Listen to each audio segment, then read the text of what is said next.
l'accélération de Raka. Personne ne va le revoir.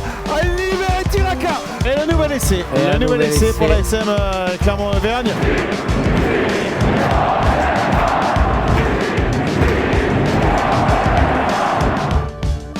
Salut et bienvenue dans Ici Montferrand, le podcast qui s'intéresse à l'actualité de la SM. Y a-t-il un problème, Wesley Fofana? C'est la question qu'on se posera tout à l'heure, mais avant tout, autour de cette table, Valérie Lefort. Bonjour Valérie.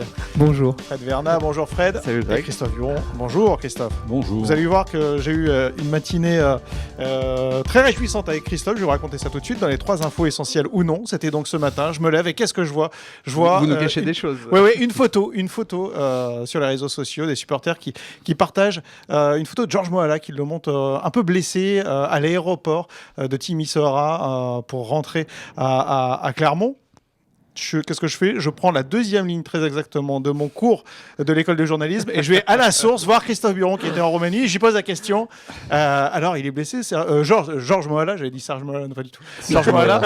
C'est Serge Moati. Serge Moati, voilà. Et là, bien sûr, il me rappelle la première ligne de cours d'école de journalisme. T'as lu le journal?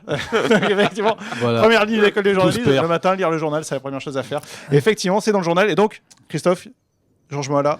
Oui, à 10 minutes de la fin, il prend un pet sur l'épaule, il laisse sa place. Alors ça fait le bonheur du jeune Léo Treille, bien sûr, qui a connu ses grands débuts sur ce match-là. Et Moala, en effet, a porté après un bras en écharpe. Et il doit passer des radios aujourd'hui, je pense.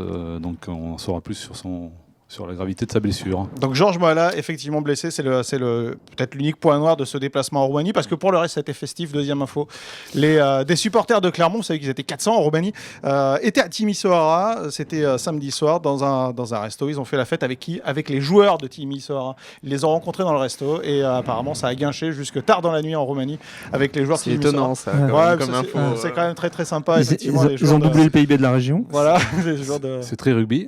Voilà, c'est très rugby. Les joueurs de l'équipe qui font les joueurs de l'équipe locale qui font la fête avec les supporters de l'équipe adverse, très sympa. Et puis dernière chose, Christophe, il y a eu une prière commune des joueurs iliens de l'ASM Clermont et des joueurs de Timisoara. On sait que cette communauté est très croyante et ces joueurs sont retrouvés autour d'une prière commune. Oui, ça existe sur tous les terrains de France, quand ce sont Pro D2, je crois, et en Top 14, dès qu'ils se rencontrent, même s'ils sont opposés à la fin du match, ils se réunissent tous pour ce petit cérémonial. Et là, il s'est passé exactement la même chose, donc avec des Iliens de Timisoara. Il se murmure même qu'il y aurait eu quelques présents offerts par les Clermontois qui, évidemment, sont autrement plus équipés, riches et gâtés que ceux qui jouent en Roumanie. Donc ils auraient laissé quelques peut-être crampons, chaussettes. Et malheureusement, c'est une pratique qui se fait aussi, pour l'avoir vu, en fédéral. Non pas que c'est pas la pratique qui est en cause, mais il y a beaucoup de joueurs maintenant des îles qui jouent aussi, parce qu'ils n'ont pas de niveau, et qui jouent en fédéral. On en retrouve pas mal. Et on voit ce cérémonial aussi à la fin des matchs. À l'ASM, ils font surtout cette petite cérémonie dans l'intimité du vestiaire. On a plutôt tendance avant le match. Voilà, et avant le match. Et ça ne concerne pas que les Iliens, me semble-t-il. Je crois que Jadrasiak, par exemple. Exactement. Jadrasiak se signe avant d'entrer sur le terrain et je l'ai même vu se signer après son essai. Ouais. Il a re-signé samedi. C'est ça.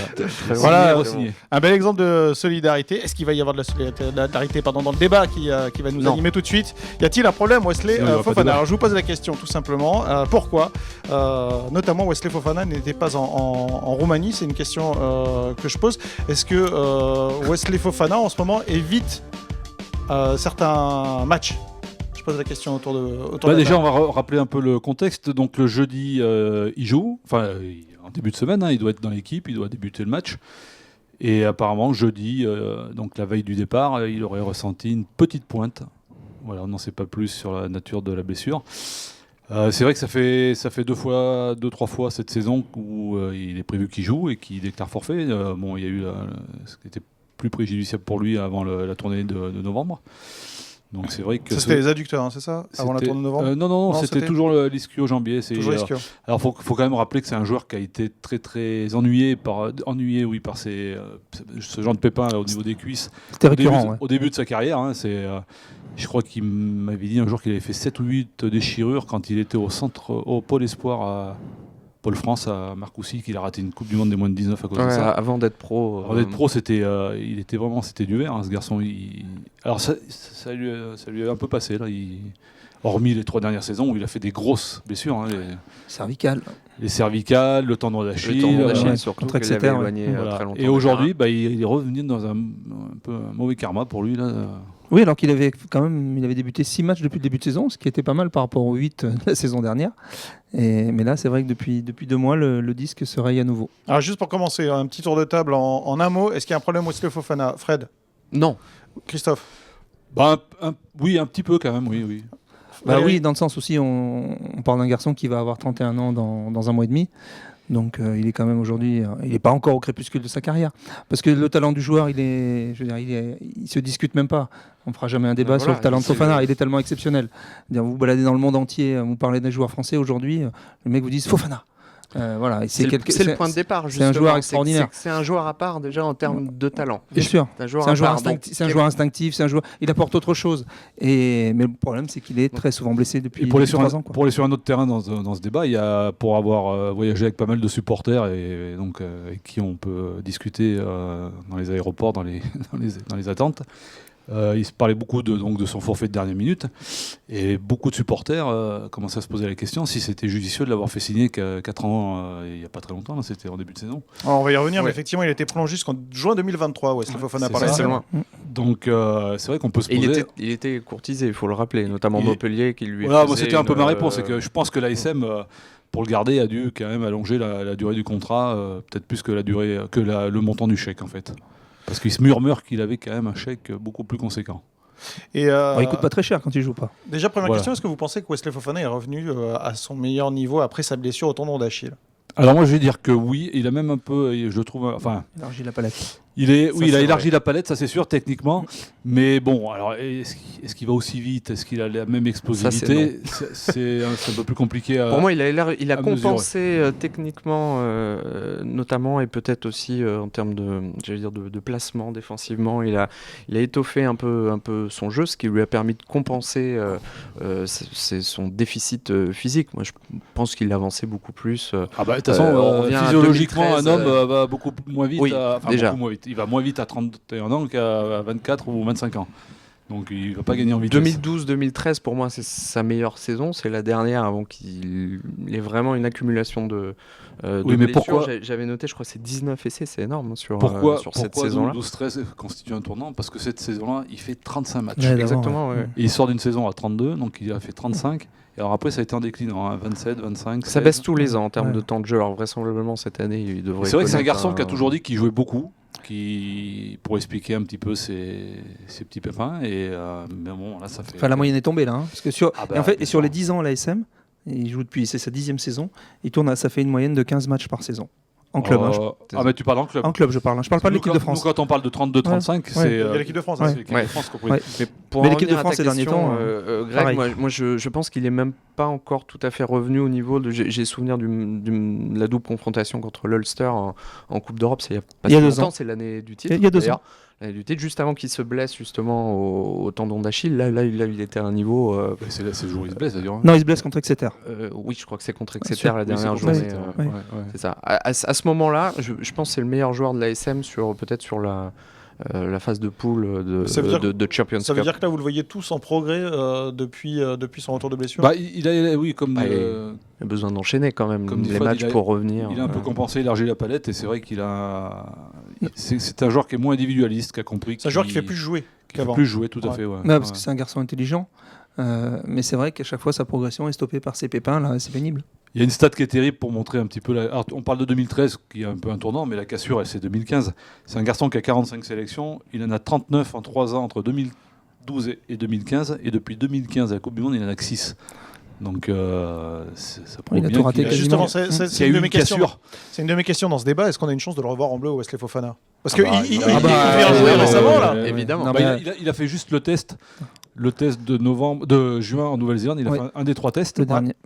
Il est arrivé blessé, donc il a fait que le dernier test, il me semble. Oui. Et sinon, il a fait le tournoi 2016. C'est-à-dire depuis la Coupe du Monde, ça se résume à ça. Mais là, il allait être appelé. Là. Enfin, il était appelé. Il a été appelé. Il a lâché comme Lamora, comme Para. Et là, on peut dire qu'il y a peut-être un petit problème, c'est que c'est 3 ou 4 semaines avant le rassemblement, 3 semaines, je crois que c'est en octobre. Bon, il ressent un petit pépin qui dit bon, il faut que je peux pas jouer. Mais je crois que le staff de l'ASM lui a dit dans ce cas-là, il faut que tu préviennes l'équipe de France, tout ça, et c'est ce qui a entraîné, et c'est lui qui a dû annoncer son forfait quand même. On sent qu'en fait, il y a surtout une extrême prudence le concernant. C'est un joueur il est devenu fragile, craintif, on l'a noté, mais je pense pas que lui, je pense que les staffs médicaux qui l'entourent n'ont pas envie de prendre un risque. On connaît le potentiel du joueur. Si on veut que ce potentiel s'exprime à un moment, il faut peut-être pas prendre de risque. Je vois le match ce week-end, honnêtement, quel intérêt ça avait d'emmener Wesley Fofana en Roumanie pour un match dont on connaissait parce qu'il y a de toute façon l'issue.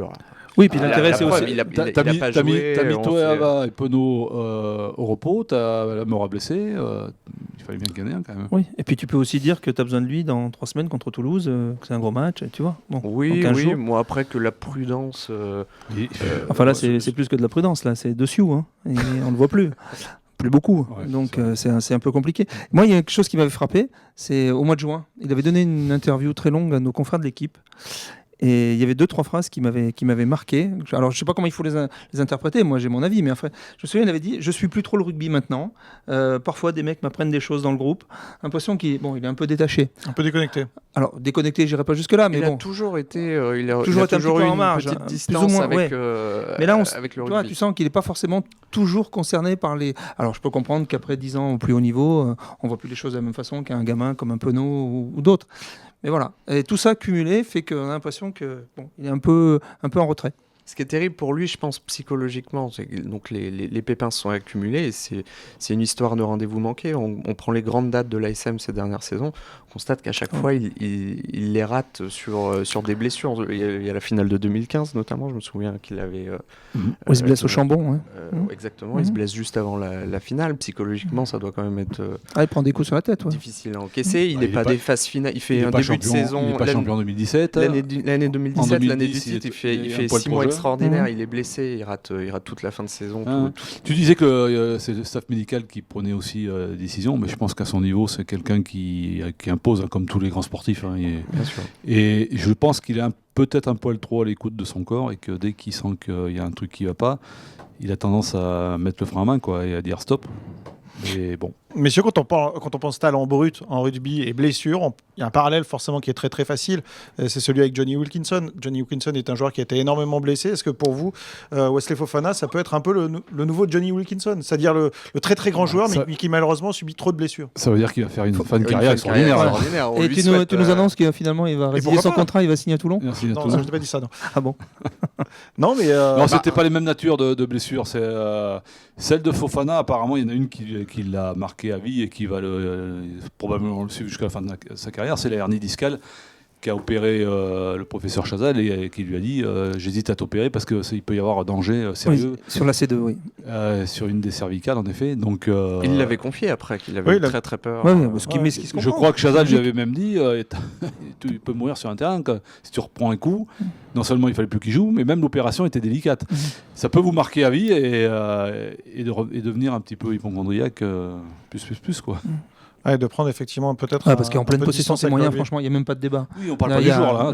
Le joueur, il ne discute pas quand il est à 100%. Il est juste au-dessus des autres, quoi. Et tu fais une équipe de France, il y a 2 ou 3 joueurs à placer et il y est forcément dedans.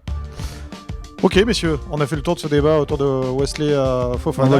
On va lui souhaiter de revenir. Ouais, on va suivre effectivement très attentivement. C'est la période des vœux. Peut-être contre Newport des samedis d'ailleurs. Ouais, ses prochaines performances. Juste, je voulais qu'on fasse un focus, Christophe, sur ce match à Timisoara, puisque tu étais au match. Que pensais de cette rencontre? Un match qui apportera rien, une opposition très courageuse. 5 points quand même. Enfin 5 points, oui, qui va rapporter 5 points, que tout le monde va oublier, même ceux qui l'ont joué. J'ai vu les essais grâce à nos confrères de France 3 qui étaient présents sur place. Bon, c'était pas des très très grandes envolées non plus. Non, parce que cette équipe très courageuse et très agressive, au bout d'un moment, elle a un peu lâché prise. Et c'est vrai que clairement, on s'en est remis un petit peu au ballon porté. Mais les conditions étaient très très compliquées. Il faisait un temps. Oui, beau. Il faisait 1 degré, très couvert et très humide. Ouais. Un terrain gras, mais que ça n'en pouvait plus. Donc, compliqué. À l'ancienne un peu alors. Ouais, vraiment pas très beau à voir, même si... C'est pour ça qu'il ne faut pas minimiser non plus la performance de l'ASM. C'est bien d'avoir pris d'avoir Il pris n'y a le pas une bonus équipe dans qui ces s'est fait battre conditions. par non, c'est les Russes qui avaient battu le Stade Français, je Oui. crois. Oui. Il y en a Mais- une qui s'était fait piéger à Bucarest une fois. Mais le piège, il est gros. Il faut vraiment y mettre du sien pour mettre les pieds dedans. Mais ça peut arriver pour une équipe qui prend ça de haut, qui croit que ça va tomber tout cru. Non, ils ont su être sérieux. Mais ça n'a pas enlevé les approximations, les imprécisions, dues au contexte. Travail fait, mais bien fait, mais bon, on retiendra autre chose. Passe à autre chose. L'ambiance était surréaliste, par contre, ce stade surréaliste. soviétique. Pour faire plaisir, on a arrondi aux milliers de spectateurs, mais je crois que c'est encore moins que ça. C'était peut-être du 600-700. Il y avait 400 Clermontois. Si on enlève les Clermontois, ça ressemblait à un match à huis clos cette affaire. On comprend mieux pourquoi le président de Timo Serra va accueillir l'ASM chaque année. ça fait gonfler le chiffre d'affaires de. Et avec le petit recul, commerce. on comprend mieux le regard d'enfant qu'il y avait dans les yeux des joueurs de Timișoara quand ils sont venus à Clermont il y a 2 mois. Ouais, tout à fait. Où, voilà. Ils avaient joué devant Pour eux, c'était juste un Je accident. pense que pour eux, c'est le plus grand match de leur carrière. Quoi. À la fin Un du truc match de exceptionnel. samedi, ce qui est marrant, c'est on a pu voir là quelques images. Les joueurs se faisaient prendre en photo avec Raka, avec les joueurs de l'ASM. Enfin, voilà, au coup de sifflet final. Il y avait une c'était, proximité qu'on ne voit plus au Michelin, messieurs. Ça, je vous le dis. Messieurs, on passe tout de suite au quiz. Alors, Il n'y a pas top et flop avant Ah oui, si, bien sûr, pardon. Oui, alors complètement. Grégory, Les tops et les flops, en Grégory, plus, je les avais Grégory, préparés. ouais. On passe au quiz, bien sûr, juste Non. après les tops et flops. Voilà. D'accord. Top et flop, Fred. Top ou flop? Bah, top, allez. Top, la transition est toute trouvée, c'est la Yellow Army quand même. À réussir à avoir 400 supporters à 1500 km de l'Auvergne pour un match en bois, il faut le dire, sans grands enjeux sportifs, dans des conditions quand même difficiles. Et je crois savoir qu'effectivement ces 400 supporters ont pris du plaisir, en tout cas, peut-être pas sur le match, mais en tout cas sur le week-end. sur le week-end, exactement. Non, je trouve ça. T'appelles ça du plaisir. D'accord. Non, mais après, Et une mention pour les 47 qui venaient de Paris, là, les Arvennes de vitesse, vitesse. qui ont trouvé le moyen d'arriver avant l'avion des joueurs pour les accueillir à À l'aéroport, l'aéroport, ouais. habillés, grimés de partout. Et Ouais, ça c'est beau. partir le dimanche, c'est quand même extraordinaire. Non, mais il faut Ouais. quand même le relever. Déjà, je trouvais, je crois que j'en avais parlé dans l'émission déjà au match aller. Match aller, c'était extraordinaire d'avoir 15 ou 16 000 personnes au Michelin pour cette affiche. Là, à réussir à envoyer 400 personnes là-bas, vraiment, je trouve que c'est admirable. Et Clermont a remporté le derby du pneu, donc. Puisque, Oui. il faut savoir que Timișoara, c'est la plus grande usine de pneus en Europe, est à Timișoara. Ils font des pneus Continental. Donc voilà, les bibs ont battu les bibs ont battu les Conti. Christophe, top. Mon top, ça va être c'est le Stade Toulousain. Ah bah pareil. Pour avoir dit il y a quelques temps que je ne croyais pas en cette équipe pour aller jusqu'au bout de cette saison et gagner des titres, je commence un peu à réfléchir. Là, je me dis que sur les deux tableaux, ça va peut-être être enchaîner dur, le quand même. Leinster et puis une victoire au Wasp, même s'il faut relativiser, peut-être les Wasp, ils sont 9e, je crois, du championnat anglais. Mais bon, des images que j'ai vues, c'est une équipe qui est bien en place, qui est solide et qui finalement pourrait bien avoir la dimension suffisante, peut-être pour gagner quelque chose cette année. Donc voilà. Ça me permet de saluer les Wasps de Blanzac qui recevront Montaigu dimanche. Oui, Valérie. Très bien, bravo. Non, moi c'était le même top. J'espère que ça ne sera pas un flop dans 15 jours et que Toulouse ne viendra pas à Clermont. Habillé comme il s'était présenté dénudé à Montpellier il y a quelques semaines. Pourtant, c'est J'en une ai crainte. peur. Ça, c'est une crainte que Et le ça, diffuseur. voilà. J'espère que voilà, ils viendront Pendant pas les avec vacances une de Noël, équipe- ce serait pas génial. Voilà, qui viendront Non. pas avec une équipe de Marie-Louise en disant on a fait un bon passage de Coupe d'Europe et après on sait qu'on va pas venir se faire cabosser à Clermont, on a le temps. Surtout si bien que, que- surtout que la semaine d'après, ils reçoivent le Racing. Il Ah me oui, donc semble. tout Oui, est voilà. réuni pour que ça se passe comme ça. Exactement. Ah bah là, Donc oui. c'est la crainte. Et tant et si bien que Valérie, j'ai pas compris. C'était ton flop ou ton Donc c'était mon top. Ah pardon. Alors, ton flop, c'est quoi? Le flop, pardon, ça va être Montpellier. Ouais. Voilà. Bon, moi je reste toujours sur les C'était bords de la pas- Méditerranée. c'était pas T'aimes bien tout. les équipes du Sud. Ouais, à vous chaque savez fois. ma passion pour la Méditerranée. Oui, mais, c'est ça. Voilà. Et donc là je lâche Pour les Toulon. stations balnéaires. Non, à Montpellier, ouais. Donc je trouve que c'est triste. Au-delà du point qu'ils ont réussi à choper presque de façon miraculeuse en fin de match, en marquant 2 essais dans les arrêts de jeu. Voilà. Je ne sais pas si Cotter ira plus loin que le bout de cette saison. On en reparlera, mais ça paraît compliqué. S'ils se font sortir, s'ils n'arrivent pas à se qualifier, et que c'est Newcastle et Édimbourg qui sortent de cette poule, déjà l'année dernière, le président Altrad avait très mal vécu l'élimination en Coupe d'Europe, pareil en phase de poule. En championnat, c'est déjà compliqué. Ils sont loin. Ils peuvent encore se Oui, ils peuvent revenir, mais bon. En championnat. En championnat, tout est possible, effectivement. C'est pas en décembre qu'on en parle, mais pour le coup, c'est vrai que depuis la finale de championnat de l'année dernière, ça va de mal en pis pour Cotard à Montpellier. Quoi. C'est terrible. Fred, ton flop? Mon flop, c'est la Sandzar. Alors, c'est pas un joueur géorgien, hein. C'est l'organisme qui gère le Super Rugby dans l'hémisphère sud. On a appris cette semaine, ils ont communiqué là-dessus, qu'ils avaient refusé la candidature d'une franchise ilienne. Une franchise qui aurait été formée par les Tonga, les Samoa et les Fidji. Moi, ça me semblait une super idée. Il y avait 2 raisons de la refuser quand même. C'est cynique, hein, mais la première, c'est que sportivement, ça pouvait être costaud. Donc ça pouvait être gênant et faire de l'ombre à certaines équipes, notamment sudafricaines ou australiennes. Et deuxième chose, c'est que ça rapporte pas un copec, malheureusement. Exactement. Et ça, c'est terrible. L'argument financier, encore une fois, qui a joué, c'est-à-dire que la franchise n'aurait pas été bankable, c'est ça? C'est ça, oui. Je pense que c'était pas assez bankable. Il y a peut-être des il n'y a pas beaucoup d'argent au Tonga et au Fidji. Ça saurait si le sport professionnel le faisait dans le social. Hein. Voilà. Oui, mais c'est dommage parce que, encore une fois, le rugby, la consanguinité des pays qui y participent. Il ne faut pas oublier que, on le voit sur la Coupe du Monde, le rugby est un sport qui est pratiqué par un faible nombre de pays dans le monde. Et c'est l'occasion d'apporter du haut niveau dans les pays, de contrer l'export aussi, l'exode des joueurs fidjiens en Europe, notamment aussi. Non, je trouve ça dommage. On voit aussi que la franchise des Sunwolves, franchise japonaise, est menacée aussi dans ce Super Rugby. Je trouve ça vraiment dommage. Ça a un peu plus de chances de perdurer parce qu'il y a quand même des sponsors et de l'argent. Il y a plus de sous. Et il y a une Coupe du Monde en filigrane qui se propose au Japon, donc il y a un peu d'argent à faire.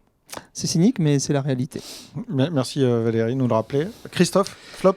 Mon flop, ça va être ce qui va être adopté cette semaine ou la semaine prochaine, très probablement par la Ligue nationale de rugby, qui va être la mise en place de ce que les Anglais appellent le marquee player, c'est-à-dire le recrutement d'un joueur hors salary cap, qui n'aurait du sens que si c'était accompagné d'exigences plus fortes et de contraintes beaucoup plus fortes sur le nombre, la limitation des joueurs étrangers dans le top 14, mais est-ce que ça va être le cas? Ça m'étonnerait. Et qui n'a aucun sens si c'est juste pour ajouter...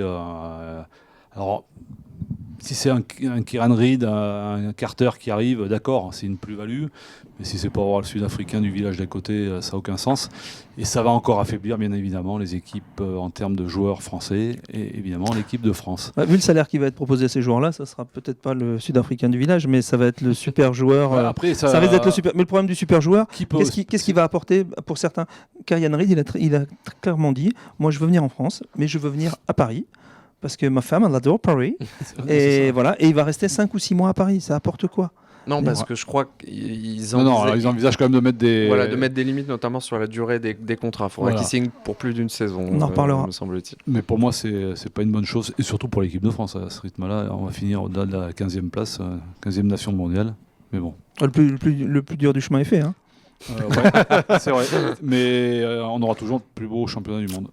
Merci messieurs pour ces top et flop. On passe tout de suite au quiz. Je comprends Valérie pourquoi vous n'étiez pas pressé de passer au quiz. J'ai regardé le classement, c'est effectivement Christophe qui est largement en tête de ce quiz.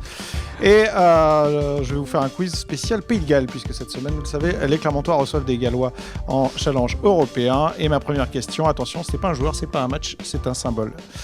C'est non, pas du tout. Ça s'appelle en gallois, on l'appelle le Idregosh en gallois. Idregosh. Oui. Non, vas-y. Ça symbolise la lutte entre les Saxons et les Celtes. C'est l'insigne royal du Pays de Galles depuis 1901 et depuis 1959 sur ordre de la reine. Il est représenté sur un fond vert et blanc sur le drapeau officiel gallois. Oui. Les plumes? Non. C'est pas la plume d'autruche? Pas du tout. C'est pas la plume d'autruche, non? Attention, qu'est-ce qu'il y a sur un drapeau gallois?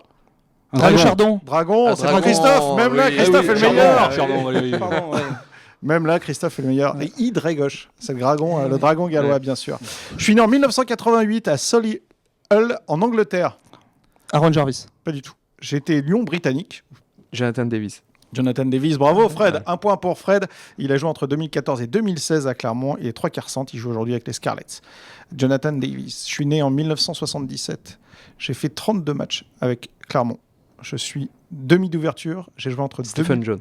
Stephen Jones. Fred, Ouais. 2 points, la victoire est pour Fred aujourd'hui. Oh, Incroyable. bravo. Christophe, qu'est-ce qui s'est passé?